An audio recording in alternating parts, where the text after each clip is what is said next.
का स्वागत है। रवीश जी किसी भी पहचान के मोहताज नहीं हैं और मैं कोई भी वक्त ज़ाया नहीं करना चाहती ज़रा भी कि मैं उनके बारे में कुछ बताऊं आप सभी को।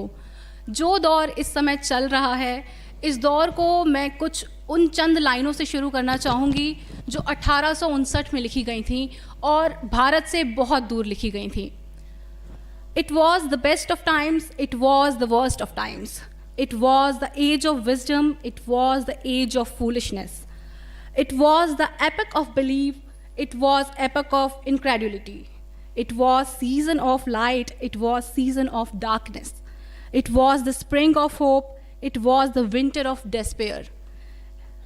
We had everything before us, we had nothing before us. Charles Dickens ने अपनी सबसे मशहूर किताब टेल ऑफ टू सिटीज़ की शुरुआत इन्हीं लाइनों से की थी और जो दौर इस वक्त चल रहा है शायद वो यही है। We had everything before us, we had nothing before us. Media के इस दौर में हम एक आवाज़ है जो लगातार सुनते आए हैं। रवीश जी, मैं चाहूँगी कि कार्यक्रम की शुरुआत में बातचीत और गुफ्तगू का सिलसिला हम आगे बढ़ाएं। इससे पहले आप हमें बताएं कि आप इस जो मौजूदा दौर है, जो वर्तमान दौर का मीडिया है, इसके बारे में आप क्या सोचते हैं। आप अपने विचार हमारे ऑडियंस से साझा करें। बहुत बहुत शुक्रिया आप सभी का कि आप सब यहाँ आए और एक ख़ास मकसद से भी आए हैं आप लोग। हिमांशु, वरुण और शिवाग्र, आप तीनों ने जो बेहतरीन प्रस्तुति की है, वेदांत, मुझे ज़िंदगी भर याद रहेगी और आप सब भी नहीं भूल पाएंगे। आपकी वजह से ये शाम संजीदा हुई, बेहद संजीदा हो गई और खुशनुमा भी हो गई। इस शाम की नीयत यही है, लगती है कि हम नफ़रतों के सैलाब को रोक देंगे।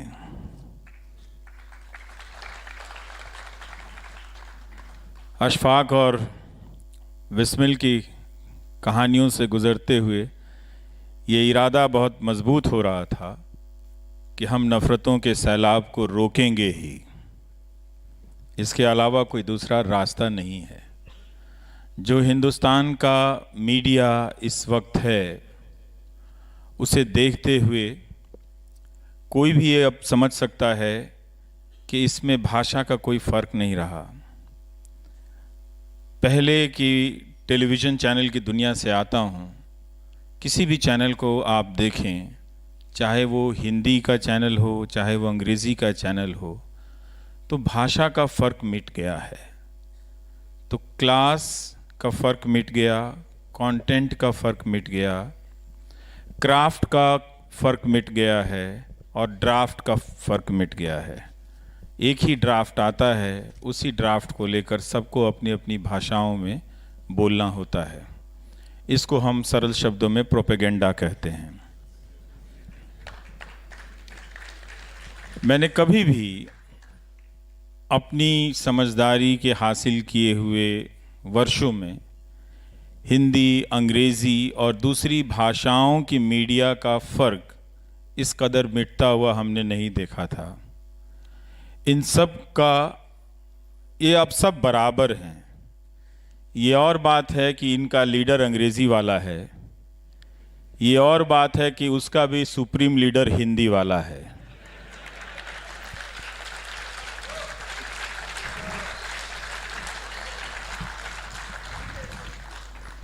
मैं भारत के प्रधानमंत्री की बात कर रहा था।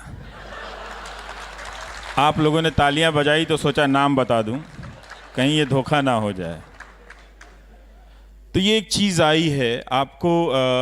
तो मीडिया बहुत अब बदल गया है, उसका कंटेंट, फॉर्मेट सब एक जैसा है। झुकता पाकिस्तान, झुकाता हिंदुस्तान, कांपता पाकिस्तान, कपाता हिंदुस्तान। इसी फ्रेम में अंग्रेज़ी की भी शब्दावलियां हैं और इसी फ्रेम में हिंदी की भी शब्दावलियां हैं और आपको मालूम नहीं कि इसी फ्रेम में दूसरी भाषाओं के न्यूज़ चैनलों की भी शब्दावलियां रोज़ परोसी जा रही हैं। इतना सेंट्रलाइज्ड कमांड से प्रोपेगेंडा हम सब के जीवन में मीडिया के ज़रिए कभी भी एक साथ एक आंधी बनकर कभी नहीं आया था, जो अब आ रहा है।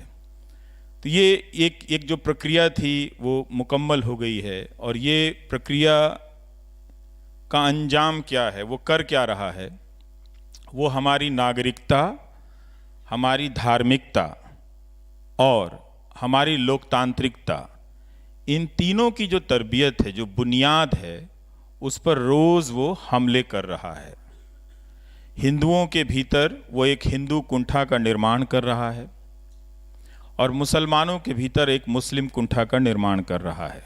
आप कुंठा की जगह भय भी पढ़ सकते हैं, चाहे आप कुंठा कह लीजिए, चाहे आप भय कह लीजिए।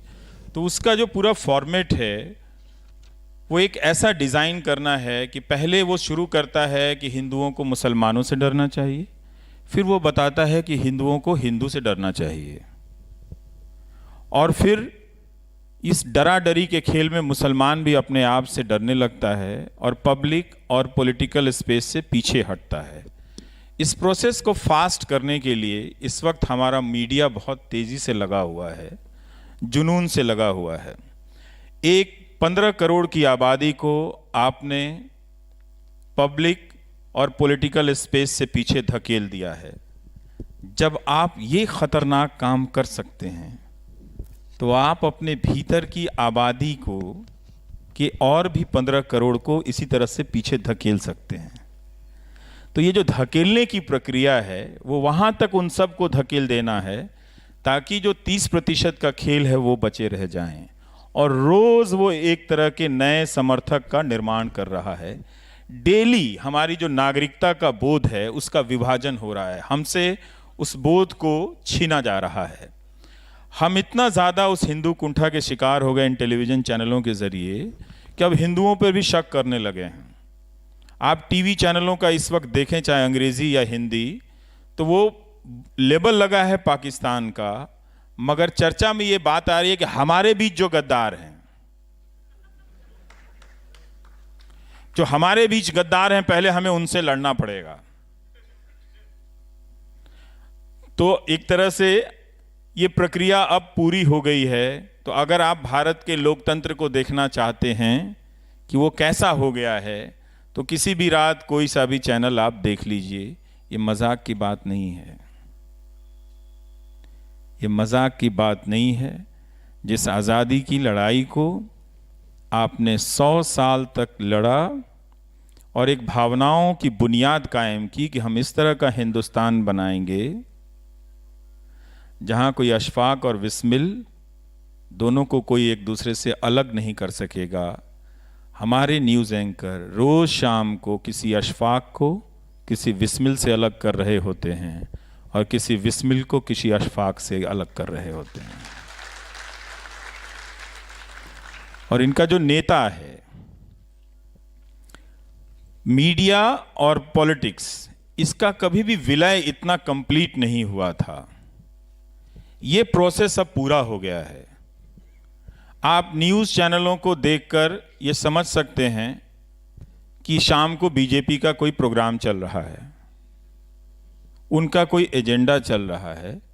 इसमें किसी भी ज़्यादा दिमाग लगाने की ज़रूरत नहीं है। तो हमारे एंकरों ने वो मुमकिन करके दिखाया है, और इस टेलीविज़न ने, जो अंग्रेज़ चाहते हुए भी नहीं कर सके, जो बहुत से लोग चाहते हुए भी नहीं कर सके। हिंदुस्तान में बहुत सारे दंगे हुए, वो उन दंगों के असर में भी हम अलग नहीं हो सके, लेकिन अब वो अलग कर दिया है। तो ये जो हमारी जो नागरिकता का जो बोध है उस पे हमला है। हम सबको इस टीवी से लड़ना पड़ेगा। अगर इस टीवी से आप नहीं लड़ेंगे, लोगों को नहीं बताएंगे कि इस टीवी से लड़ना पड़ेगा, नहीं तो ये वो हिंदुस्तान का जो भी तसव्वुर था उसको ये बर्बाद कर चुका है ऑलरेडी। ये 19 के बाद बर्बाद नहीं करेगा, ये 2014 से 2019 के बीच बर्बाद कर चुका है। अगर आप इसके प्रमाण में हज़ारों उदाहरण देखना चाहते हैं, जानना चाहते हैं, वो भी दिया जा सकता है। पर इतना क्यों मेहनत करना चाहते हैं? कोई एक न्यूज़ चैनल, एक एंकर को देख लीजिए, लगता है कि राष्ट्रवाद की सारी समझ उसी को दुनिया में आ गई है, अब वो खुदा हो गया है। वो इस तरह से बोल रहा है न्यूज़ एंकर। तो एक तरह से न्यूज़ एंकर ने इंफॉर्मेशन को हटा दिया है, उसकी जगह वो परसेप्शन को ले आया है, और जो दर्शक थे, जो आप हैं, उनको हटाकर जो पॉलिटिकल पार्टी के समर्थक हैं उनको दर्शक बना लिया है। उसकी पूरी कोशिश है कि आप दर्शक ना बने। दर्शक बनने की एक ही शर्त है कि आप सूचना मांगे कि फिल्म की शूटिंग के दौरान आपने कितने कपड़े बदले थे, मांगे कि शो के दौरान आप हर दिन की रैलियों के आपके डिजाइनर कपड़े इतने अच्छे क्यों रहे। ये सवाल तो बाहर दिखने वाले सवाल हैं, जो भीतर घटने वाले सवाल हैं वो उन सवालों का वो तब पैदा होंगे जब सूचनाएं आप तक पहुंचेंगी। तो जब आपके पास सूचनाएं नहीं पहुंच रही हैं तो फिर आप दर्शक नहीं रहे। और नागरिक होने के लिए दो ही शर्तें हैं कि आपके पास बराबर से सूचनाएं पहुंचें और आपके पास बराबर से सवाल करने का इख्तियार हो, हक हो। इन दोनों पर हमला हुआ तो एक तरह से इस पूरे डिज़ाइन में आप टीवी को देखें तो आप बहुत आसानी से समझ सकते हैं कि आज का मीडिया दर्शकों को हटा रहा है, बाहर कर रहा है और नागरिकों को मिटा रहा है। उसके बदले में अपने लिए एक समर्थकों का हुजूम तैयार कर रहा है, जो ट्रोल करा देते हैं, जो वायरल करा देते हैं, जिनको आपत्ति होती है हम सब की बातों से तो हमें गालियां दिलवा देते हैं, जान से मारने की धमकियां दिलवा देते हैं। उसी भारत माता का नाम लेते हुए मेरी माँओं को और मेरी बहनों को गाली दिया गया। बताइए, अगर भारत माता सचमुच होती हैं, जो टैगोर की ड्राइंग से बनते बनते हम सब की कल्पनाओं में आई भारत माता, वो अगर साक्षात होती तो उनसे पूछते, मेरी भी माँ भारत माता है, अगर तुम भावनाओं की राजनीति करने का ये तुमने तरीका सीख लिया है तो क्या हम सब अपनी माताओं और बहनों को छोड़ दें। तो ये जो गालियां हैं, इन गालियों को पॉलिटिकल वेपन में इस्तेमाल किया गया और इस पॉलिटिकल वेपन को टेलीविज़न के ज़रिए लेजिटिमाइज किया जा रहा है। टेलीविज़न अभी माँ बहन की गालियों पर नहीं आया है, लेकिन वो आपको एंटी नेशनल बोल के दरअसल उन्हीं गालियों की जगह पे वो आपके लिए एंटी नेशनल का इस्तेमाल कर रहा है। तो हम इस स्थिति पर पहुंच गए हैं, रोज़ इसे स्वीकार करने लगे हैं कि नहीं नहीं ये ज़्यादा है, इन पे कोई ध्यान नहीं देता है। मेरा अपना मत है मीनाक्षी कि इन्होंने एक बड़ी जमात तो तैयार कर ली है जिसको अनदेखा नहीं किया जा सकता है। वो जमात है, वो हारने से नहीं मिटने वाली है, न जीतने से ख़त्म होने वाली है। पर वो जमात हमारे बीच में है कि जब आप सवाल पूछें सरकार से तो पहला सवाल आता है कि आप कांग्रेस के एजेंट हैं, दूसरा सवाल आता है कि आप कम्युनिस्ट हैं, फिर कहा जाता है कि आप नक्सल हैं, फिर कहा जाता है कि आप अर्बन नक्सल हैं, फिर कहा जाता है कि आप एंटी हिंदू हैं, फिर कहा जाता है आप प्रो मुस्लिम हैं, फिर कहा जाता है कि आप एंटी मोदी हैं। यही वो बिंदु है, यही वो अंतिम बिंदु है आपके सवाल करने पे, जो इस लोकतंत्र में लोक व्यवस्था की समाप्ति का आरंभिक बिंदु है। लोक व्यवस्था एक पब्लिक ऑर्डर को समझते हैं हम, और उन गालियों के जरिए और इस मीडिया के जरिए जो लोक व्यवस्था हमने कायम की थी उसे ध्वस्त कर दिया गया है। तो अब हालत यह है कि जो नागरिक है वो नागरिकों से डरा हुआ है, हम अपने अधिकार भूल गए हैं और हुजूर की शान में हम सवाल करना छोड़ दिए। इतना डर लगता है उनसे कि पूछने वाले मीडिया संस्थान खत्म हो गए। और अभी भी हम उन मीडिया संस्थानों को महीने का 500 रुपया अखबार में और 500 रुपया इंटरनेट पे खर्चा करके सब्सिडाइज कर रहे हैं। मैंने दर्शकों की ऐसी जमात अपनी ज़िंदगी में नहीं देखी जो लोकतंत्र के खात्मे का हथियार बन चुके मीडिया को सब्सिडाइज करता हो अपनी मेहनत की कमाई से और अपने मेहनत के बचे हुए समय से। धन्यवाद। जो आपने दशा बताई है मीडिया की वो शब्दशः सही है। हम हर रात देखते हैं कि किस तरह से जो इस तरीके का उन्माद है जो चैनल्स पर चल रहा है। इस बीच मुझे राजेश जोशी की एक बहुत प्रचलित कविता है वो याद आती है, जो चारण नहीं होंगे, जो गुण नहीं गाएंगे वो मारे जाएंगे। कुछ दिन पहले ही गोविंद पानसरे की जो डेथ एनिवर्सरी है वो बीती है। ऐसा दौर है जहां मीडिया पर सवाल उठाए जा रहे हैं, लगातार सवाल उठाए जा रहे हैं, फिर भी उसी मीडिया के एक तबके को इतनी ज़्यादा लोकप्रियता मिली हुई है, वो तबका जिस पर हो सकता है किसी आम इंसान को या हम जैसे किसी व्यक्ति को आपत्ति हो। ये जो स्वीकार्यता और ये जो लोकप्रियता है इस तरीके की मीडिया को, जो एक तरीके का एजेंडा चला रही है पत्रकारिता के नाम पर, इसको आप किस तरीके से देखते हैं? आपने कहा कि आपने कभी नहीं देखी दर्शकों की ऐसी बड़ी जमात, पर क्या वजह है कि ऐसे चैनल्स को, ऐसे एंकर्स को स्वीकार्यता मिली हुई है? उनके भीतर अभी भी ये विश्वास बना हुआ है कि वो पत्रकारिता देख रहे हैं, ये पत्रकार हैं तो ये अपना काम ठीक से कर रहे हैं। जिन जिन लोगों में ये शक पैदा हुआ उन्होंने उसे देखना बंद भी किया है, लेकिन मैं ये मानता हूं कि उन्होंने बहुत बड़ा तबका तैयार कर दिया है, उसको नज़रअंदाज नहीं किया जा सकता है। जो लैस है नफरत की बातों से, उनकी बातों से, तो ये तैयारी जो है वो अचानक नहीं हुई, ये 5 सालों से लगातार होती चली जा रही है। और हम लोग जो कोशिश भी कर रहे थे, हमारी कोशिश की अपनी एक सीमाएं हैं। इन्होंने जो किया है वो मुख्य धारा की मीडिया, अखबार, आप हिंदी के अखबारों को देखिए तो उसमें तो सवाल लगता है प्रश्नवाचक चिन्ह भी टाइप करना वहां से गायब हो गया उनके हेडलाइन से, ये हालत हो गई है। तो मैं इस तरह से, उसने हिंदी के अखबारों के जरिए करोड़ों पाठक अपने लिए ऐसे बनाए हैं जो सूचना विहीन हो गए हैं, इसीलिए वो भीड़ में बदल जाते हैं। जब आप सूचना पूछें तो कहेगा अरे ये तो हमको मालूम नहीं था, ये नई बात कह रहा है, ये कहां से लेके आए, जरूर ये नक्सल कांग्रेसी एजेंट से लेके अंत में एंटी मोदी वाला आदमी होगा तो ये सवाल कर रहा है। लेकिन ये अचानक नहीं हुआ है, ये एक पूरे डिजाइन के तहत हो रहा है। ये कोई एंकर की बदमाशी नहीं है, एक एंकर की बदमाशी नहीं है। ये अचानक नहीं हो रहा है कि किसी हिंदी न्यूज चैनल का एंकर खड़ा होकर कह रहा है भारत माता की जय के नारे लगवाएं, तो लगाइए, आप रोज शुरू कीजिए, किसने कहा, किसको रोका था।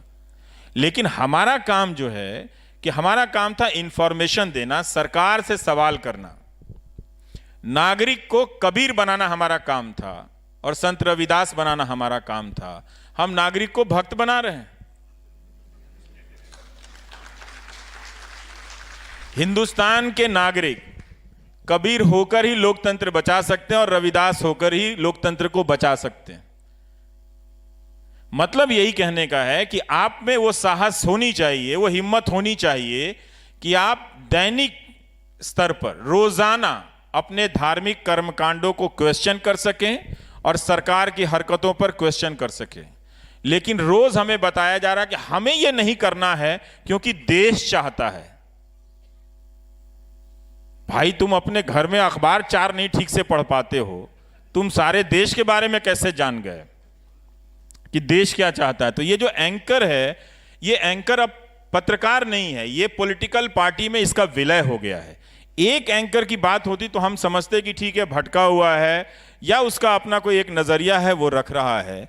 50 से लेकर 60 और कई 100 चैनल ऐसे बैठ के चल रहे हैं। ये क्या हुआ है कि मीडिया में कभी भी इस तरह से, हम सब अपने अपने मजहबों को मानने वाले लोग हैं और कोई हिंदू है, कोई मुसलमान है, कोई यहाँ सिख हैं, कोई जैन है, कोई बौद्ध है, सब अपने अपने धर्मों के मानने वाले लोग हैं। लेकिन इस मीडिया ने एक तरह से वो, ऐसा कभी भी दौर नहीं आया कि हिंदुस्तान का मीडिया ऑफिशियली हिंदुत्व का मीडिया बन गया। वो हिंदू धर्म और हिंदुत्व में बड़ा फर्क है। वो उसकी राजनीतिक शाखा बनाकर हिंदू धर्म का इस्तेमाल करने वाले कुछ लोगों का समूह है जो हिंदुत्व का इस्तेमाल करते हैं। हिंदू धर्म अलग है जो हम और आप दैनिक आचार व्यवहार करते हैं। तो एक पूरा एक गिरोह बन गया और उसने लेजिटिमाइज किया है कि धमकियों को, गाली को, सवाल पूछने की परंपरा को हम खत्म करके दिखा सकते हैं। वो उसने कर दिया है। हालत यह है कि 10 लोगों से मिलता हूं तो 10 के 10 ये सवाल होते हैं कि आप बोल कैसे लेते हैं, हमें बड़ा डर लगता है। तो जो मीडिया ये संभव करके दिखा दिया कि आपको आधिकारिक रूप से आपातकाल लगाने की जरूरत नहीं है, हम ये काम कर देते हैं आपके बदले। आप रैलियां करें, 1 जनवरी से लेकर 100 तक, जो भी चुनाव आचार संहिता तक आप 100 रैलियां कर लें। हम अलग अलग विचारधाराओं की बात करते हैं। दुनिया के सभी देशों में अलग अलग विचारधाराओं की राजनीति हो रही है। उदाहरण के तौर पर अगर हम यूएसए को लेते हैं तो वहाँ की जो मीडिया है उसमें बहुत क्लियर ट्रांसपेरेंट मामला है। जो रिपब्लिकन्स के साथ में है उन्होंने भी अपना साफ कर रखा है जो नज़रिया है कि हम रिपब्लिकन्स को सपोर्ट करते हैं या हम इस विचारधारा से सहमत हैं। डेमोक्रेट्स अपनी विचारधारा से सहमत है और मीडिया का एक तबका है जो इस चीज़ के साथ ट्रांसपेरेंसी बरतता है। हिंदुस्तान में अलग अलग विचारधाराएं हैं, पॉलिटिकल आइडियोलॉजीज़ हैं, पर ऐसी मैच्योरिटी भारत की मीडिया में नहीं है कि वो साफ ट्रांसपेरेंसी बरतते हुए कह दें कि वो निष्पक्ष नहीं है, वो बायस्ड हैं या वो फलानी विचारधारा को सपोर्ट करती हैं। ये मैच्योरिटी भारतीय मीडिया में नहीं दिखाई पड़ती। इसकी क्या वजह लगती है? कारण ये है कि हमारा मीडिया धीरे धीरे उदारीकरण के बाद अगर आप देखें तो अपना स्पेस वो गंवा रहा था। वो उस कमज़ोरी के ढलान पर पहले से था। जब शमशानों में रिपोर्टर पहुंच गए थे, स्वर्ग की सीढ़ी ढूंढ लाए थे। अब ढूंढी लाए थे तो मंगलयान पे इतना खर्चा क्यों कर रहे हैं? सीढ़ी लगा के चढ़ जाइए ऊपर, है कि नहीं? जाके वहाँ पे जो भी रखा हुआ है, दही वही रखा हुआ है, उतार लाइए। तो ये चल रहा था, टेलीविज़न चैनलों पर चल रहा था, तो हम सब उसको ख़त्म करने में लगे हुए थे। मीडिया का जो एक बेसिक स्ट्रक्चर होता है वही ध्वस्त हो गया। तो अब ये मीडिया नहीं है जिसे हम मीडिया समझते हैं, ये दुकान और सामान है राजनीतिक दल का। अभी तो एक ही दल का है ज्यादातर और एक ही नेता के प्रति समर्पित है। मैंने इतना समर्पण हमने किसी सरकार और किसी नेता के प्रति मीडिया को हमने कभी नहीं देखा था। तो उसका पूरा ढांचा ध्वस्त हो गया, उसकी पूरी बुनियाद बदल दी गई, उसको हटा दी गई। उसका कारण ये था कि पहले बहाना लिया गया कि हमको इससे रेटिंग मिल रही है, मतलब हमको इससे रेवेन्यू मिल रहा है। तो भाई उस रेवेन्यू का तुम क्या किया कि और गिरते चले गए? ना तो आपने रिपोर्टिंग पर खर्च किया, ना आपने न्यूज़ गैदरिंग के संसाधनों पर वो पैसा खर्च किया, लेकिन आप ये बताते रहे उनके सीईओ कि हमें रेटिंग चाहिए तब हमें ऐड मिलता है। ये विज्ञापन देने वाली कंपनियों का भी दिमाग खराब हो गया है। अपना प्रोडक्ट का विज्ञापन वो कितना सुंदर बनाते हैं, भले प्रोडक्ट अच्छा हो या नहीं हो, कितना बढ़िया बनाते हैं। और जिस प्लेटफॉर्म पे वो अपना ऐड देते हैं वो कितना घटिया है, देखिए जरा। दिन भर उस समाज में आग लगा रहा होता है, वहां पर अपना वो साबुन तेल बेचने चले आते हैं। तो भाई आप आंख से नजर से कुछ तो दिमाग लगाइए कि आप एक 30 सेकंड का ऐड बनाने में इतनी मेहनत करते हैं और इतने क्लास का ऐड बनाते हैं, तो ऐसी जगहों पर क्यों दे देते हैं जो जिसकी कोई अपनी वक्त नहीं है, जिसका कोई अपनी स्टैंडिंग नहीं है। तो हम गिरते गिर रहे थे। 2000 पहले से मीडिया ने अपनी तमाम नैतिकताओं को ध्वस्त कर दिया था। जो चैनलों की जो दुनिया है, अखबारों की दुनिया में भी यही प्रक्रिया चल रही थी। हाँ, उसके बाद तैयार था पूरा मीडिया कि कोई ऐसा हुकूमत आ सकता है, कोई नेता ऐसा आ जाए जो चाहे तो इसको अपने हिसाब से नचा सकता है, अपने पार्टी मुख्यालय में बुलाकर उनको पर्चा दे सकता है कि आपको यही यही करना है, वही वही होता है। और सारे जिस तरह से पीछे बढ़ते चले गए। आर्थिक ताकत मीडिया में कभी रही नहीं। मीडिया जिनके पास रहा, मालिकाना हक का सवाल आपके सवाल से जुड़ जाता है। अब तो एक ही मालिक हैं, वो कब कितने चैनल खरीद लेते हैं पता ही नहीं चलता है।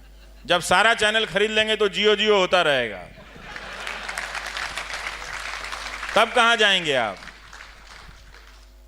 तो वो सब खरीद रहे हैं। तो ये एक सवाल है कि देखिए, अभी तक हम डेमोक्रेसी के सवाल को बहुत ही लापरवाही से लेते आए।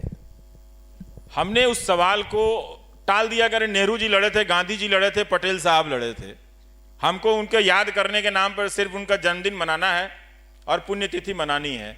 लेकिन हमने अपनी भूमिकाएं स्थगित कर दी 90 के दशक के बाद से, जब ये उदारीकरण आया कि हाँ, हम इस डेमोक्रेसी को बनाना भी है, इसको लेके चलना है। तो इसकी सारी संस्थाएं हमारे सामने ध्वस्त होती चली गई।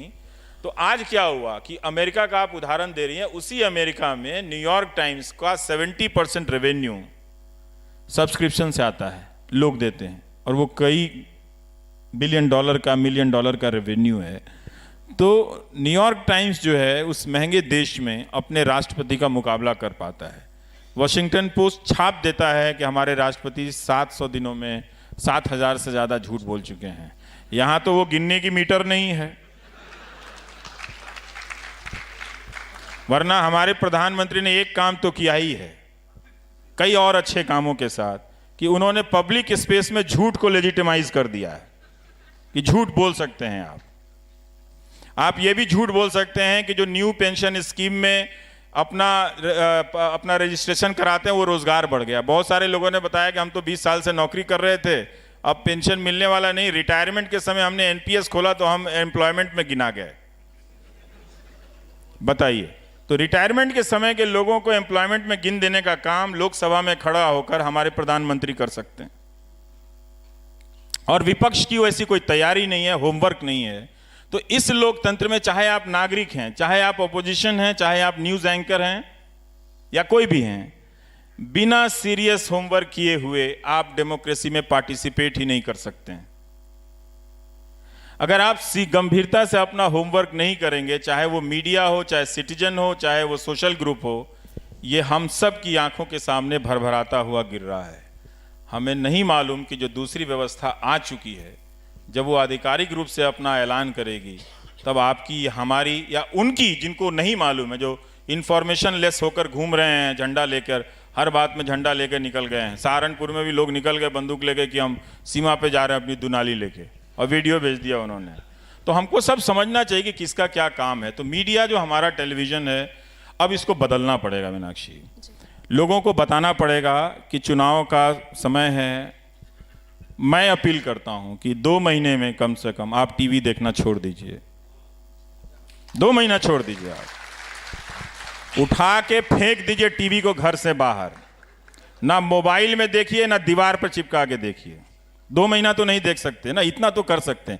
इससे आसान डेमोक्रेसी के लिए मैं क्या मांग रहा हूं आप, कि वो टीवी जो भारत के लोकतंत्र को, अर्जित किए गए लोकतंत्र को बर्बाद करने के लिए दिन रात मेहनत कर रहा है, क्या आप उस टीवी को नहीं छोड़ सकते? छोड़ दीजिए ना, इसका अब कुछ भी नहीं हो सकता है। यह हिंदुस्तान के सबसे ताकतवर नेता की जूती बनकर रह गया है। आप इसे क्यों सर पे उठा रहे हैं? आप नागरिक हैं, मत उठाइए। मैं ये बात किसी अतिरेक में नहीं कह रहा आपसे। आप खुद भी चैनलों को देखिए कि कैसे वो एंकर चिल्ला रहा था कि तेंदुलकर बोल क्यों नहीं रहा है। अरे भाई, तुमसे बोला नहीं जाता, सरकार से सवाल नहीं पूछा जाता, तुम तेंदुलकर से पूछ रहे हो। तुम पूछ लो ना सरकार से कि पुलवामा पे हमला हुआ, आप रैली संबोधित कर रहे थे, अपनी सरकार की योजनाएं गिना रहे थे आप।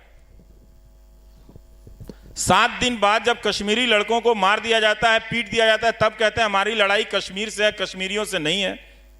ये आप पहले दिन भी कह सकते थे जब आपका होम मिनिस्टर कह रहा था। तो पूछने की उनमें हिम्मत नहीं है, तो वो क्या करता है कि ध्यान ना जाए कि ये सरकार से पूछना हमारा काम है, तो आपके ही बीच कह रहा है कि आप इनसे क्यों नहीं पूछ रहे हैं, ये एंटी नेशनल है। अब वही 4 लोग एंटी नेशनल इनको मिले इतने बड़े देश में, 4 एंकर और 1 वकील। अब उनसे बोर हो गया तो एक तेंदुलकर गावस्कर को खोज के ले आए। जिस गावस्कर और तेंदुलकर ने अपने क्रिकेट के जरिए हमको अपने इंडियननेस में, हिंदुस्तानियत पे गर्व करना सिखाया, अपने हुनर को साधना सिखाया कि हम भी जीत सकते हैं, वेस्ट इंडीज की टीम को हटा सकते हैं, उस गावस्कर से भी आप पूछ सकते हैं। यही आपके सामने हुआ, यही इस मीडिया ने किया। तभी मैं कहता हूं, मेरा बस चलता तो मैं देश के हर आदमी से कह आता कि तुम इस 2.5 महीने के लिए टेलीविजन चैनल मत देखो, इसने तुम्हारे मुल्क की बर्बादी का ठेका लिया हुआ है। इसमें ना तुम्हारी आवाज है, ना तुम्हारी बात है। एक और बात मैं कहना चाहता हूं, भटक जाऊंगा, कि इस मीडिया ने क्या किया है कि पब्लिक को ही डिलेजिटिमाइज कर दिया है। डेमोक्रेसी में पब्लिक एक लेजिटिमेट यूनिट होती है। अब आप देखेंगे इन चैनलों पे पब्लिक का कोई इशू नहीं है, कोई इशू पब्लिक का नहीं है। किसी भी तरह से किसान आते हैं तो किसान का इशू नहीं है। ये आजकल अर्धसैनिक बलों की तरफदारी करने में लगे हुए हैं, उनकी शहादत का फायदा उठा रही हैं न्यूज चैनल वाले। लेकिन जब वो आए थे हजारों की संख्या में अपने पेंशन की मांग को लेकर, कोई नहीं गया था, कोई नहीं गया था। और आज भी मैं कहता हूं कि तुम 1 घंटे का प्रोग्राम इनके पेंशन के लिए करके दिखा दो, करके दिखा दो, वो नहीं कर पाएगा। तो उसने, हर किसी ने जाके जो नागरिकों को, जो पब्लिक को डिलेजिटिमाइज किया है इस टेलीविजन ने। अगर पब्लिक ये बात नहीं समझेगी तो बहुत देर हो चुकी है। अब इस देरी का नतीजा भुगतने का टाइम आ गया है। और इसी डीलेजिटिमाइज करने के कारण जो ये समर्थक बनाए हैं इसको हटा के, वो ये वही ग्रुप है जो इतना ताकतवर अपने आप को महसूस करता है, इंटाइटलमेंट उसका इतना है कि वो सुबोध कुमार सिंह को भी मार देता है और अखलाक को भी मार देता है। गाय दोनों जगह है, लेकिन वो भीड़ जो है बिना जाने समझे वो मार देता है। तो ये जो टेलीविजन ने जो कांड किया है इस देश में और जो कर रहा है, आप हर रात जाकर आप देखें और पता करें कि ये क्या कर, तो ये क्या बदलेगा? नहीं बदलेगा। इसका विकल्प हमको ढूंढना पड़ेगा। इसका विकल्प हमको विकल्प के रूप में मीडिया को खड़ा करना पड़ेगा। जो उद्योगपति हैं उनमें हिम्मत नहीं है, उनमें हिम्मत नहीं है। उनकी कोई फाइल पकड़ी जाती है और फिर अचानक टेलीविजन चैनल का लाइन बदल जाता है, उनमें हिम्मत नहीं है। तो हमको अगर डेमोक्रेसी को बचाना है, लड़ना है, तो अपने एक मीडिया संस्थान को ऐसा बनाना होगा कि ज़्यादा से ज़्यादा वो नैतिकता पर खड़ी हो। और नैतिकता के लिए बहुत ज़रूरी है कि वो साफ पैसा हो, और साफ पैसा सिर्फ भारत की जनता दे सकती है। नेताओं के पास, उद्योगपतियों के पास साफ पैसा है नहीं। मेरा सवाल आप ही की बात से निकला है कि जब जनता पैसा देना शुरू करेगी, जिस तरीके से इंडिपेंडेंट मीडिया के विकल्प जो आ रहे हैं, द वायर जनता के पैसे से ही चल रहा है, और भी न्यूज़ वेबसाइट्स हैं, स्क्रॉल है, न्यूज़ लॉन्ड्री है, ये सब वैकल्पिक मीडिया आ रहा है और ये जनता से गुजारिश करता है कि आप हमें चलाने के लिए हमें रेवेन्यू दीजिए, जिससे कि हमें ना कॉरपोरेट पे डिपेंड रहना पड़े, ना हमें सरकारों पर डिपेंड रहना पड़े। ऐसे में ऑल्टरनेट मीडिया को जिस तरीके से थ्रेट किया जा रहा है, जिस तरीके से उन्हें धमकाया जा रहा है, और जितने छोटे स्तर से शुरू होते हैं उसमें डर की गुंजाइश ज़्यादा होती है कि वो डर जाएंगे। आपका कहना है कि वैकल्पिक मीडिया एक जो है ये मेन स्ट्रीम मीडिया के सामने अगर खड़ा हो जाता है तो स्थितियां बदल सकती हैं। ऐसे में जब डराया जा रहा हो चारों तरफ से, जब चलने के लिए कैसी भी पत्रकार रखेंगे आप, कैसा भी संस्थान होगा, आपको तनख्वाह देनी होगी, एक छोटा सा ही रिसोर्स होना चाहिए आपके पास फाइनेंस का। तो जब ऐसा डर हो, इतने कम रिसोर्सेज हों, तो वैकल्पिक मीडिया कैसे खड़ा हो पाएगा? ये बड़ी चुनौती है, खासकर भारत जैसे निम्न मध्यम वर्गीय देश में। चुनौती तो है कि क्या उसके पास इतने संसाधन आएंगे कि जिसमें वो पत्रकारों को करियर भी ऑफर कर सके और वो पत्रकारिता भी कर सके। दूर दराज के गाँव में जाने के लिए, मैं टेलीविज़न वाला हूँ तो मैं जानता हूँ इस बजट की सिस्टम को, बहुत खर्चे होते हैं। आप 3 दिन 4 दिन अगर ना रुकें स्टोरी पर, लोगों के बीच ना जाएं, तो वो मुकम्मल स्टोरी आपके पास आती नहीं है, आ नहीं सकती है किसी भी कीमत पे। तो अभी तक हो ये रहा था कि जनता अखबार को तो पैसे दे रही थी, पर वो जान नहीं रही थी कि हमारा तौर तरीका क्या है, काम करने का तरीका क्या है। इसी ध्वस्त किए गए दौर में कुछ लोग जो सतर्क हुए हैं, वो अब ये समझ रहे हैं कि पिछले 5 साल में जो बड़ी खबरें हैं, जिनसे बड़े सवाल पैदा होते हैं, वो आपके मुख्य धारा के अखबारों ने नहीं लाया, जिनको लेकर आप रोज़ सुबह टॉयलेट में जाते हैं। वहाँ पे खबरें बंद हो गई हैं। वहाँ पे जो हुजूर के यहाँ से आदेश आता है वही छप जाता है, बीच बीच में कुछ और छप जाता है जिसमें कहते हैं कि नहीं हम जर्नलिज्म कर रहे हैं। वो नहीं है। आप देख लीजिए कि जितनी भी बड़ी खबरें हैं वो इन्हीं वायर से आई हैं, इन्हीं स्क्रोल से आई हैं और कैरावन मैगजीन से आई हैं। जितनी भी बड़ी खबरें, अगर सरकार को अगर क्वेश्चन करने की जो बातें, अब अचानक सारी सूचनाएं गायब करके कह रहे हैं कि बताइए भ्रष्टाचार के आरोप कहाँ हैं। अब छपेगा ही नहीं राफेल में, तो अब आरोप कहाँ से दिखेगा। और ये भी देखिए कि आप इस देश के नागरिक होने के नाते इस बात को कैसे बर्दाश्त कर गए कि जो खुद हजारों करोड़ के घोटाले में डूबा हुआ है, वो हजारों करोड़ की मानहानि का दावा कर रहा है। इस देश की अदालत में बैठे लोगों ने कैसे बर्दाश्त कर लिया कि वो मानहानि को करने के लिए आए हैं और वकीलों को खड़ा कर गए, जो 500 करोड़ जमा नहीं कर सकते और वो कई हजार करोड़ की मानहानि का दावा कर रहे हैं पत्रकारों पर। कैसे बर्दाश्त कर लिया आप लोगों ने?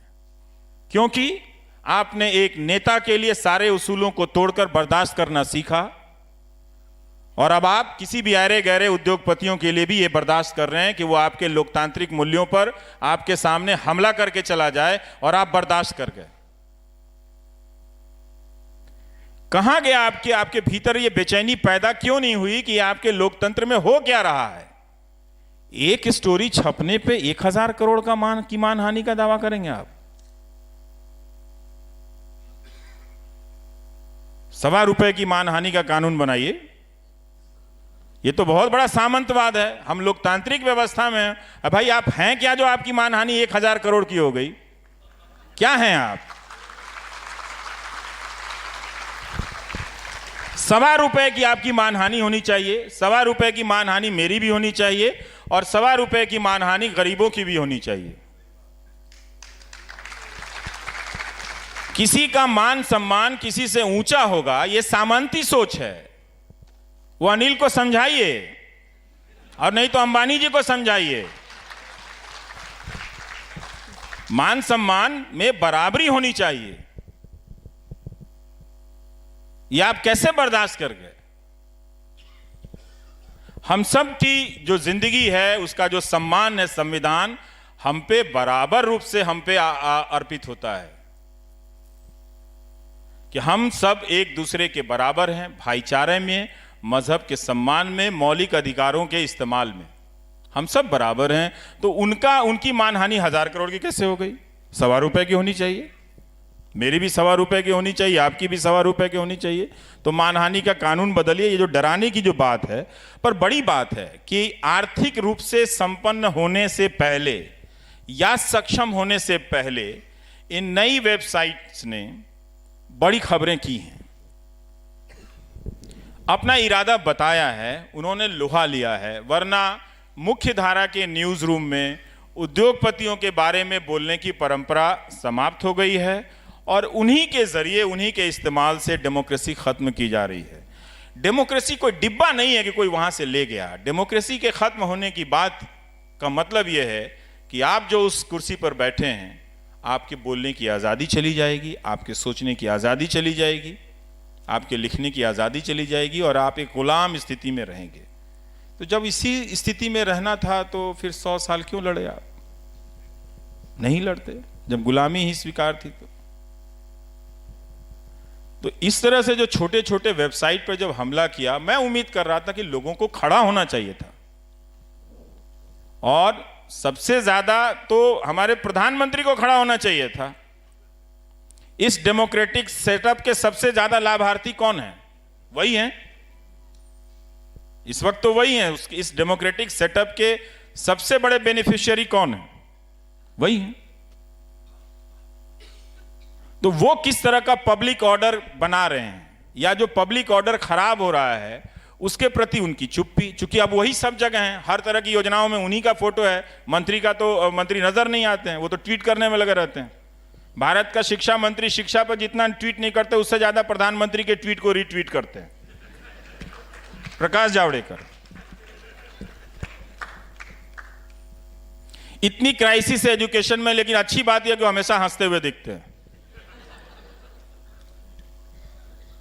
5 साल में आपने कभी उनका सीरियस प्रेस कॉन्फ्रेंस देखा, सुना आपने एजुकेशन पे? नहीं। कोई पूछने वाला है? देशभक्त चैनल कोई नहीं पूछेगा। तो सवाल को नहीं पूछने के लिए आप भारत माता की जय का इस्तेमाल करते हैं। देखिए, आप इतिहास को बदल रहे हैं। भारत माता की जय का इस्तेमाल हमने सवाल को पूछने के लिए किया था। अंग्रेजी हुकूमत से हमने सवाल पूछने के लिए भारत माता की जय बोला था।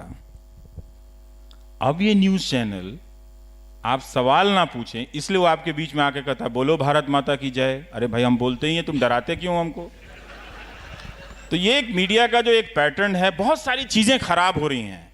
इसके बीच जो चीज़ें बन रही हैं, मैं देखना चाहूँगा कि क्या जो मेन स्ट्रीम मीडिया का जो रीच आउट है, जो उसकी पहुँच है, उसको कोई मैच कर रहा है। कोई वायर मैच कर रहा है, या कोई स्क्रोल मैच कर रहा है, कोई न्यूज़ लॉन्ड्री मैच कर रहा है, कोई ध्रुव राठी मैच कर रहा है, बहुत सारे, कोई अभिसार शर्मा, कोई आरफा मैच कर रही हैं। अकेले लड़ना थोड़ा मुश्किल होता है, पर अच्छी बात है कि लड़ रही हैं। हमारी दोस्त आरफा, वो कुछ भी कहती है, उनकी बात गलत नहीं होती, उनका मजहब नजर आता है लोगों को। तो आप क्या खड़े हुए या लोग क्या खड़े हो रहे हैं कि आरफा खानम जब बोलेंगी तो उनकी बात गलत हो सकती है या सही होती है, हो सकती है, हम इस पे विचार करेंगे। क्या हम उनके मजहब को आगे करेंगे? ये बुज़दिल इंडिया है जो सवालों से भागता है और भागते हुए भारत माता की जय का इस्तेमाल करता है। ये बुज़दिल इंडिया है। वो जो एक एंकर, मैं यहां आने से पहले उस एंकर का कार्यक्रम देख रहा था, तो वो कह रहे थे उनको कोई फर्क नहीं पड़ता है। अरे भाई, क्यों फर्क पड़ेगा? हुकूमत तुम्हारे साथ है, तुम्हारे ऊपर कुछ होता है, धक्का मुक्की होती है तो अलीगढ़ मुस्लिम यूनिवर्सिटी के बच्चों पर देशद्रोह का मुकदमा हो जाता है, तुम्हें क्यों फर्क पड़ेगा? तुम क्यों कह रहे हो कि तुम्हें फर्क पड़ेगा? फर्क आरफा को पड़ना चाहिए, अभिसार को पड़ना चाहिए। ये क्यों इतने बड़े देश में 4 लोगों का बोलना इतनी बात अहम कैसे हो गई? इतना सा सोच लेंगे, आपको जवाब मिल जाएगा। फिर आप मुझसे ये नहीं कहेंगे कि मोदी जी ने एक तो अच्छा काम किया होगा, वही तारीफ कर देते आप। जब मैं गाली देने वालों से बहस करता हूं तो वो कहते हैं अक्सर मुझे, एक तो अच्छा काम किया होगा। इतने सारे अच्छे काम किए, बताया तो मैंने कि कितना सारा अच्छा काम किया। जी, आपने जिस तरीके से जिक्र किया शिक्षा मंत्री का, शिक्षा को लेकर आपने एक बहुत लंबी सीरीज की थी, शिक्षा को लेकर आपने बहुत सारा काम किया। उस सब के बाद आपको क्या हिंदुस्तान में जो शिक्षा प्रणाली है उसका क्या आकलन आप करते हैं? बहुत ही खराब। और जो इस वक्त जो एजुकेशन सिस्टम है वो जो पहली पीढ़ी के लोग जो आ रहे हैं, जो हम सबको देखकर आकांक्षाएं पाल रहे हैं कि हम जिंदगी में अच्छा करेंगे, उनको रोकने की एक कोशिश है। आप दिल्ली में ही आप देख लें तो कई हजार शिक्षक एडहॉक पढ़ा रहे हैं, है ना। और आप बाहर के कॉलेजों में चले जाएं, गांव कस्बों के कॉलेजों में या राजधानियों के कॉलेज में, जहां ठीक ठाक कभी कभार कॉलेज हुआ करते थे, वो पिछले 15-20 साल में बर्बाद कर दिए गए। 1 लाख से ज़्यादा शिक्षक नहीं हैं और कोई 10 लाख स्कूलों में शिक्षक नहीं हैं। और आपको पता है एक मज़ेदार बात, मैसेच्यूसेट्स इंस्टीट्यूट ऑफ टेक्नोलॉजी, उधर इंडिया कांग्रेस हो रहा था हार्वर्ड की तरह, तो हमारे शिक्षा मंत्री जा नहीं पाए क्योंकि चुनाव था। तो वो अपना स्पीच भेजते हैं जैसे उन लोगों को मालूम नहीं है कि India is a 1 billion plus country. ये सब जो नहीं होता है कि इतने मिलियन, चुनाव आयोग का जो पर्चा होता है वो पढ़ देते हैं। उसके बाद वो एक चीज़ बताते हैं कि हम स्कूलों में बहुत अच्छा काम कर रहे हैं, आप लोग को नहीं पता होगा। और 6 to 12 के स्कूलों में वो 3D प्रिंटर दे रहे हैं। किस लिए भाई? जिस सरकारी स्कूल में मास्टर नहीं है, आप MIT के बच्चों को कह रहे हो रॉकेट दे रहे हो क्या? 3D printer. नहीं समझ में आती ये बात कि ये बात गलत है। रोबोटिक्स की पढ़ाई हो रही है 6 to 12 में। आपने कोई प्रोजेक्ट लॉन्च किया होगा 200-300 स्कूलों में। आप कह रहे हैं कि हम 6ठी से लेकर 12वीं तक में रोबोटिक्स की पढ़ाई करा रहे हैं और 3D प्रिंटर दे रहे हैं। गजब हाल है भाई साहब।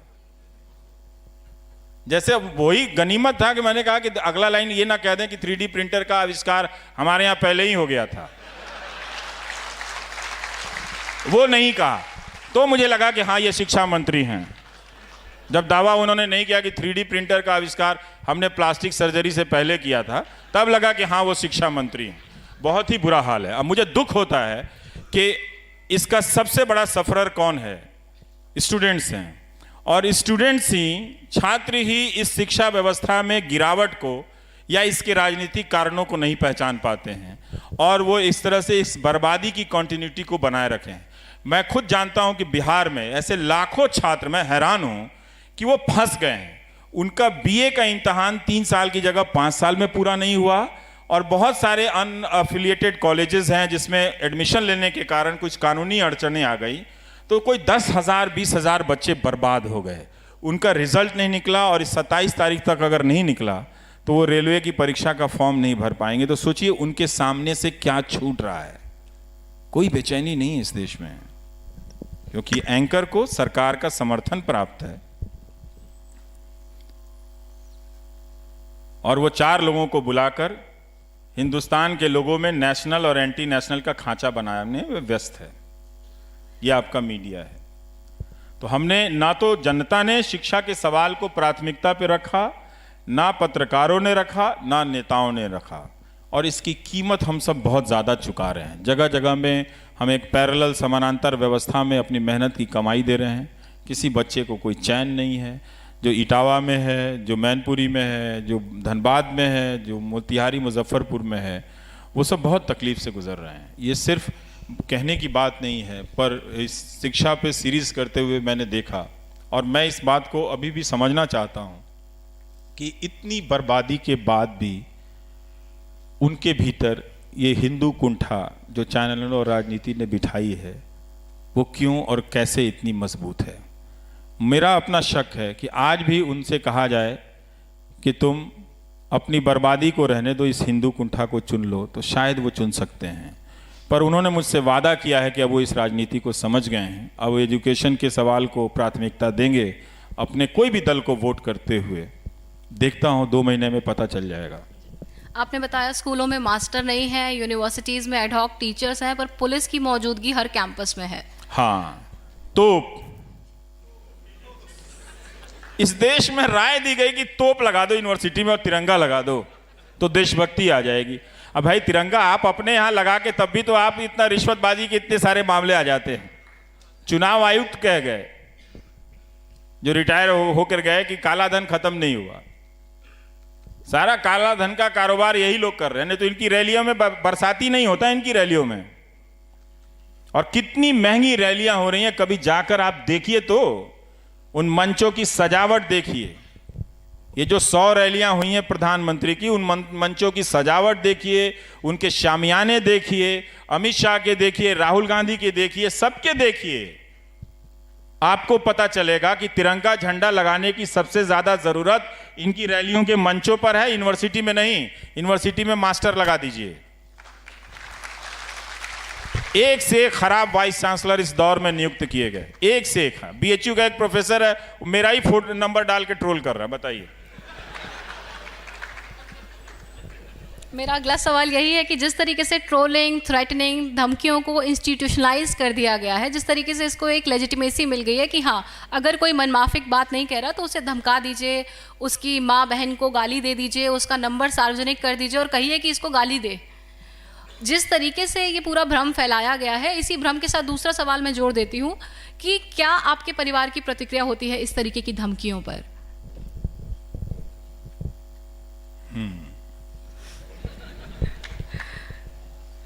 क्या इसी को जवाब समझा जाए?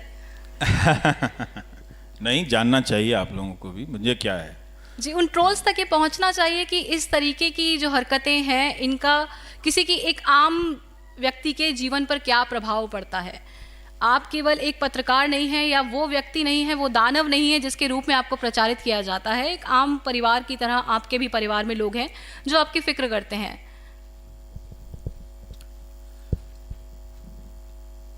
भारत के इतिहास में गालियां रही हैं, लेकिन सांस्कृतिक यात्रा में गालियां रही हैं, वो आ गई किसी भी तरीके से। लेकिन 2014 के बाद से जिस तरह से गालियों के लिखने का दौर चला और बोलने का दौर चला, वो कभी भी नहीं रहा। तो जो चौराहे की बहस थी, वो अब ड्राइंग रूम में हो रही है और हम लोग के फ़ोन नंबर पे हो रही है। इसमें ज़रा भी भ्रम रखने की ज़रूरत नहीं है कि गाली देने वाले लोग कौन हैं। अगर उनको मेरी निष्पक्षता को लेकर चिंता हो रही होती तो ट्रोल मैं नहीं हो रहा होता, बाकी 50 एंकर हो रहे होते। तो उनको मेरी निष्पक्षता की चिंता नहीं है। उनको चिंता यह है कि जब हमने सबको खत्म कर दिया तो ये कैसे बचा रह गया है। तो वो हताश हैं। मेरे बचे होने के को लेकर या मेरे जैसों के बचे होने को लेकर वो हताश हैं। तो वो गालियां देते हैं, ट्रोल करते हैं। अगर मैं कहूं कि इसका कोई भी असर नहीं होता है तो ये ठीक बात नहीं होगी। अगर असर नहीं होता तो हम कहते भी नहीं। और इसलिए कहते हैं कि इसलिए नहीं कहता कि मैं कोई बहुत बेचैन हो गया हूं इनसे, बल्कि इसलिए भी आपसे बताता हूं, मैं लिखता हूं। मेरे दोस्तों से काफ़ी बहस होती है कि तुम क्यों ये बात पब्लिक में डालते हो। मैं हमेशा कहता हूं कि ये एक एस्टैब्लिश्ड पॉलिटिकल स्ट्रक्चर के तहत हो रहा है, इसलिए पब्लिक में ये बात डालनी चाहिए कि गालियां दी जा रही हैं। बहुत ही वो मारने काटने की गालियां, तर्क वो करना नहीं चाहते हैं। उन्होंने वो बहुत सारे लोग यहीं पे दिखा रहे थे कि एक वकील साहब प्रोफेसर हैं, जानते नहीं मेरे बारे में, लेकिन फोटो लगाए हुए हैं कि एंटी नेशनल है, और अपना स्टूडेंट फॉलो करते होंगे। तो एक तरह से ये एक नेटवर्क बना है कि हम सब के बीच से एक समर्थक बनाने की लगातार कोशिश की जा रही है। जैसे ही आप दर्शक, नागरिक से दर्शक बनते हैं और दर्शक से लॉयल दर्शक बनते हैं, और फिर दर्शक से जैसे ही आप समर्थक में बदलते हैं, फिर आपको सवाल से का कोई मतलब नहीं रह जाता, फिर आप उस पार्टी के लिए झंडा उठा लेते हैं। और यही प्रक्रिया वो ज्यादा से ज्यादा वो करने की कोशिश कर रहे हैं। तो खूब गालियां पड़ती हैं, धमकियां पड़ती हैं, इससे जिंदगी पर असर पड़ा है। अच्छी बात ये हुई कि घर में बंद रहने के कारण मैं ज्यादा लिखने लगा हूं, तो 25,000 शेयर हुआ ना। हाँ, मैंने पूछा ना कि जब न्यूज चैनल युद्ध का मंच सजा रहे थे तो आप गांधी जी के नाम पर शांति पुरस्कार लेने चले गए। तो मैं बैठ के पढ़ता रहता हूँ, लिखता रहता हूँ, तो ये अच्छी चीज़ें हुई हैं। परिवार के लोगों पे भी असर तो पड़ता ही है कि जब हम परेशान रहते हैं तो ज़रूर हमारे दोस्तों पे भी असर पड़ता है। और हम कोई लोहे के नहीं बने हुए हैं, डर हमको भी लगता है, और जिसको भी डर नहीं लगता उससे थोड़ा सा बचिए, उससे दूर रहिए। जो भी बात बात पे सीना खोल ले, सीना दिखा दे, दूर रहिए। ऐसे बहादुरी नहीं होती है। हर दिन अपने डर को जीतना ही बहादुरी है। हर दिन अपने आप को बहादुर घोषित करना बहादुरी नहीं है। तो बहुत गालियां पड़ती। मेरे फ़ोन पे पिछले 5 दिनों से, जब वो 14 तारीख को पुलवामा अटैक हुआ, तो अचानक लगा आप एंटी नेशनल हैं। मैंने कहा मैं कैसे एंटी नेशनल हो गया भाई, तो समझ में नहीं आया। तो वो कोई अवार्ड सेरेमनी था, उसमें मैं कुछ बोल आया न्यूज़ चैनलों को, तो उन्होंने उसके बाद से भयानक ट्रोलिंग शुरू हुई।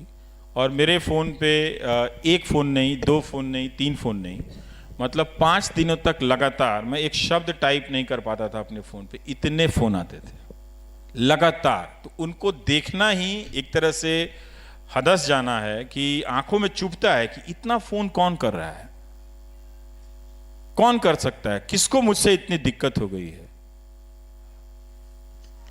भाई जब आपको 15 लाख नहीं मिले, उनसे तो दिक्कत नहीं हुई, हमने तो ऐसा कहा भी नहीं था कुछ, आप मुझे ट्रोल कर रहे हैं।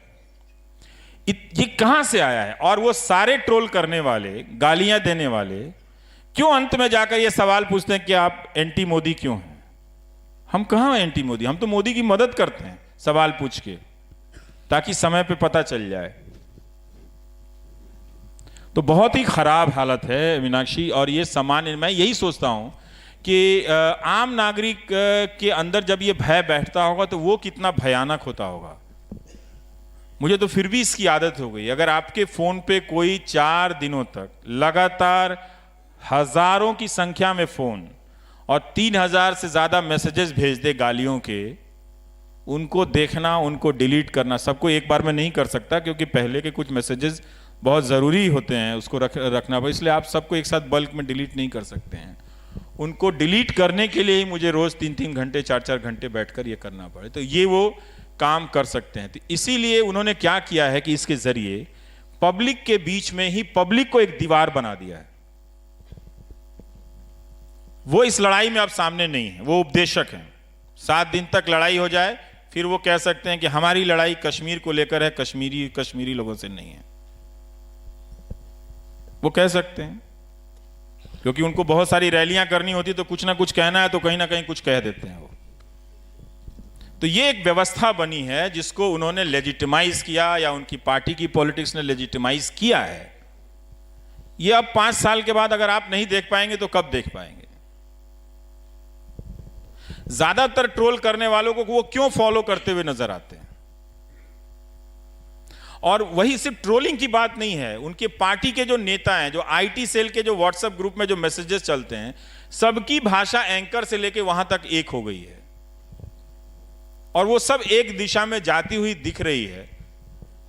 तो हम लोग सोशल साइंटिस्ट भी हो गए हैं, देखते देखते तो समझ में तो आती है ना बात की ये बात आ कहाँ से रही है और जा कहाँ से रही है। तो बहुत ख़राब है, इसको रोज़ झेलना, गालियाँ बच्चों के बारे में, परिवार के बारे में झेलना। हम सब अपनी माँ को बहुत प्यार करते हैं, सिर्फ उन्हीं की माँ नहीं है कि जो जाके बैंक में लाइन लगा के फ़ोटो खिंचवा लें। मेरी भी माँ है और मैं भी अपनी माँ की बड़ी इज्जत करता हूँ। न्यूज़ रूम की आप आलोचना करते रहे हैं, पर मीडिया का जो एक तबका है जो जिस तरीके की हरकतें कर रहा है सब वाकिफ हैं। नहीं, वो एक तबका नहीं है, वो बड़ा तबका है। जी, बहुत बड़ा 900 चैनल हैं इस देश में। हम तो 2 ही 4 चैनल को जानते हैं, पर ये काम कई 100 चैनलों से हो रहा है। पर मीडिया में खुद को इवैल्यूएट करने की, अपना खुद का आकलन करने की कोई ऐसी रिवाज नहीं रही है। ऐसे में आप किसी कॉन्क्लेव में जाते हैं, किसी संगोष्ठी में जाते हैं, वहाँ बड़ी नैतिकता की बातें होती है। वही संपादक जो न्यूज़ रूम में ऊप्स मूवमेंट और तैमूर डेस्क बनवा रहे हैं, ऐसे लोगों से मैं थोड़ा दूर रहने लगा हूँ आजकल। जी, मेरा सवाल यही है कि ये जो नैतिकता है, ये जो आदर्श है, सिर्फ संगोष्ठियों और कॉन्क्लेव में क्यों है, न्यूज़ रूम में क्यों नहीं है? नहीं रहेगा, क्योंकि यही तो, अगर वो उन्हें पता है कि वो न्यूज़ रूम में कुछ बातें कहनी है, सबके पास एक भीड़ है ना, तो उनके भी कार्ड बढ़ जाते हैं, लोग आ जाते हैं, तो वो सोचते हैं वो जो बोल रहे हैं वो सत्य बोल रहे हैं। लेकिन अपना इवैल्यूएशन ही नहीं होगा। ये जो देखिए आप हिंदी के अखबारों के संपादकों का हाल देख लीजिए। हम न्यूज़ एंकरों की तो आलोचना होती है, उनके एडिटोरियल देखिए कितने ख़राब हो गए हैं।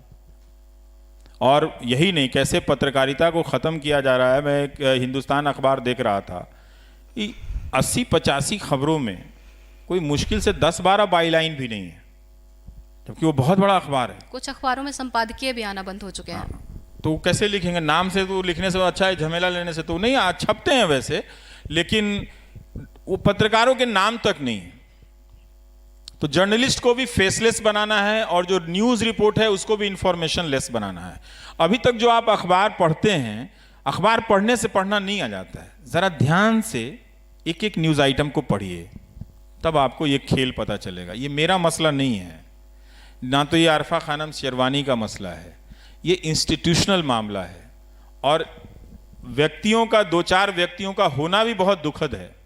क्यों 2-4 व्यक्ति होने चाहिए जो अपने व्यक्तिगत तौर पे कर रहे हैं, या क्यों 2-4 वेबसाइट होनी चाहिए? 900 न्यूज़ चैनल हैं।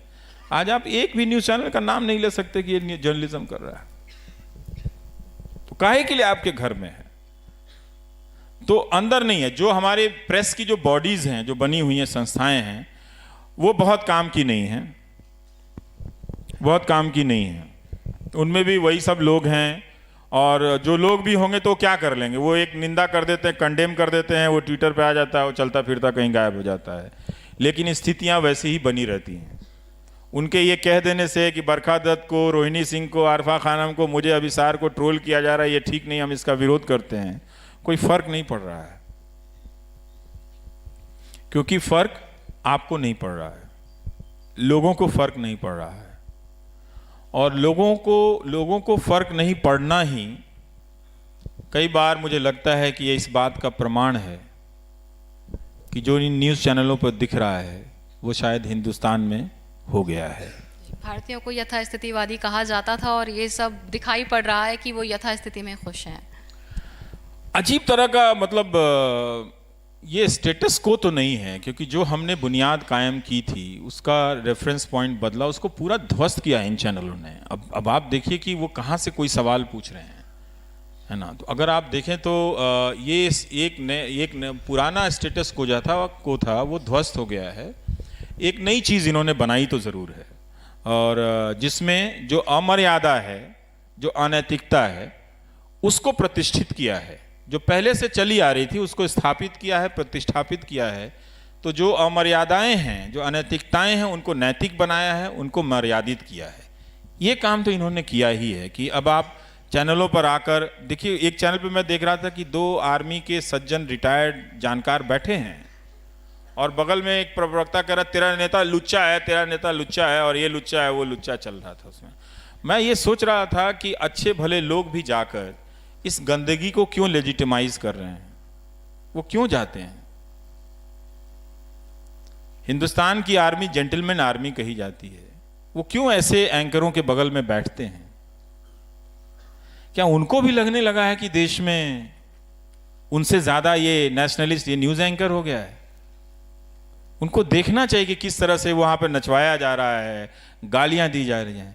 हमारे जो रिटायर्ड सोल्जर हैं, बड़ा रिस्पेक्ट है उनके लिए, उनके नॉलेज के लिए। वहाँ वो कुछ भी इस्तेमाल नहीं होता, सिर्फ उनके प्रेजेंस को लेकर ये न्यूज़ चैनल अपने आप को लेजिटिमाइज करते हैं, अपने एजेंडा को, कि हमारे साथ आर्मी के ऑफिसर बैठे हैं।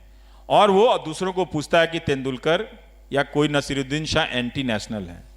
मैं इन सेना के बेहतरीन अफसरों से गुजारिश करता हूँ कि आप प्लीज़, आप हमारे लोकतंत्र के सबसे मजबूत प्रहरी हैं, आप अपने अनुभव और ज्ञान का इस्तेमाल इन बंदरों के जरिए लोकतंत्र के खात्मे में साथ मत दीजिए, वरना 10 साल बाद जब कोई YouTube में जाकर देखेगा तो आप नजर आएंगे कि आप वहां पर बैठे हुए थे, क्योंकि वो ये नहीं बोल पाते कि तुम कैसे बोल सकते हो। मैं जानता हूं, मैं आर्मी मैन हूं, मैं जानता हूं जान की कीमत क्या होती है, शहादत की कीमत क्या होती है। जब गोली चलती है तो हमारे घरों के भीतर कितनी गोलियां चलती हैं। तो हमारे जेंटलमैन आर्मी के जो जितने भी रिटायर्ड अफसरान हैं, उनको ये बात समझना चाहिए कि एंकर उनकी मौजूदगी का इस्तेमाल कर रहे हैं। प्लीज़ वो ऐसा ना होने दें। उनका नॉलेज बहुत कीमती है, बहुत ज़रूरी है कि डिफेंस के स्ट्रेटजी को हम पब्लिक के तौर पर समझने के लिए, उनके अनुभवों को जानने के लिए, वो हमारे लिए बहुत ही ज़रूरी लोग हैं। लेकिन उनको बिठाकर भाषा की मर्यादा टूटे, जो खुद उन्होंने अपनी ज़िंदगी में नहीं की, अपनी कमांड के यूनिट में कभी नहीं होने दिया, और अब जाकर एक शाम बिताने के लिए आप बैठे हैं जहां पर उस तरह का प्रोपेगेंडा एजेंडा चल रहा है। आपने जिस सेना को लीड किया उसमें कभी भी आपके दिमाग में ये बात नहीं आई, ना आने दिया आपने कि हम हिंदू मुसलमान अलग हैं, और इन चैनलों पर सारा एजेंडा चल रहा है और आप बैठे हुए नजर आ रहे हैं। मत आइए। अगर सेना से रिटायर हो गए हैं तो इन न्यूज़ चैनलों से भी रिटायर हो जाइए, छोड़ दीजिए इनको छोड़िए आप। हमारे पास यही एक लोकतांत्रिक तरीका बचा है कि आप इनको छोड़ दीजिए, वरना ये हम सबको छोड़ने लायक नहीं छोड़ेंगे ये लोग। हम सब इसी सड़क पे कहीं घेर के मार देगा, कोई आपको मार देगा, कोई सुबोध सिंह को मार देगा, कोई अखलाक को मार देगा। मरेंगे वो सब जो चुप हैं।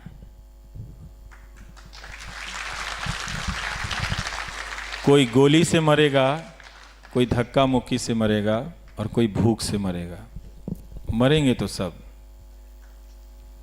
पर अंबानी जी की मानहानि ₹1.25 की होनी चाहिए। हाँ, मेरी भी, प्रधानमंत्री की भी मानहानि ₹1.25 की होनी चाहिए, और राष्ट्रपति की भी मानहानि ₹1.25 की होनी चाहिए। सबकी मानहानि ₹1.25 की मानहानि, एक धनहानि, एक मानहानि, ₹1.25। आप भी नारे बना रहे हैं आज। हाँ, तो यही समझा रहा हूं उनको। तो जनता ज्यादा समझती है। नहीं, ये बात नहीं है। हमको ये बात समझना है कि ये जो नारों की शक्ल में बातें कही जाती हैं, बहुत ज़्यादा इनसे प्रभावित होने की ज़रूरत नहीं है। वो पॉलिटिक्स में लोग अपने आप को कम्युनिकेट करने के लिए कहते हैं, लेकिन आप सिटीजन हैं, अपनी नागरिकता को बचाइए। बहुत सारी चीज़ों को जानने की कोशिश कीजिए। थोड़ा 1 घंटा ज़िंदगी में निकालिए, हफ्ते में कम से कम, कि जब बैठ के आप गंभीर रूप से उन्हीं समाचार पत्रों का, घटनाओं का विश्लेषण करें। आप अपने तौर पे, आप जो इस टीवी के ज़रिए बाहर भी सुन रहे हैं, मैं उनसे भी कह रहा हूँ कि वो भी एक तरह से वो मेहनत करें। लोकतंत्र में मैं हमेशा एक बात को, इस प्राइम टाइम को करते हुए समझा हूँ, जो पहले मैं नहीं समझता था। मैं यही समझता हूँ कि लोकतंत्र में नागरिक होना, मेरे नज़र में IIT का इम्तहान सबसे मुश्किल था, क्योंकि मैं मैथ्स में सबसे ज़्यादा कमज़ोर था। तो मैं हमेशा मानता हूँ कि लोकतंत्र में नागरिक होना IIT के इम्तहान की तैयारी से भी मुश्किल काम है। ये फोकट का काम नहीं है। तो बहुत मेहनत कीजिए, और बहुत मेहनत से संस्थाओं में भागीदारी कीजिए। जो संस्थाएं खड़ी हो रही हैं, आप उनको सपोर्ट कीजिए। आप याद रखिएगा कि जिस दौर में लोग इतिहास मिटा रहे हैं, उसी दौर में आप वो हैं जो इतिहास बना रहे हैं। द वायर के और वीडियोस देखने के लिए सब्सक्राइब करें और बेल आइकन पर क्लिक करें। स्वतंत्र पत्रकारिता की आर्थिक मदद करने के लिए डिस्क्रिप्शन में दिए गए लिंक पर जाएं और अपनी राशि चुनें।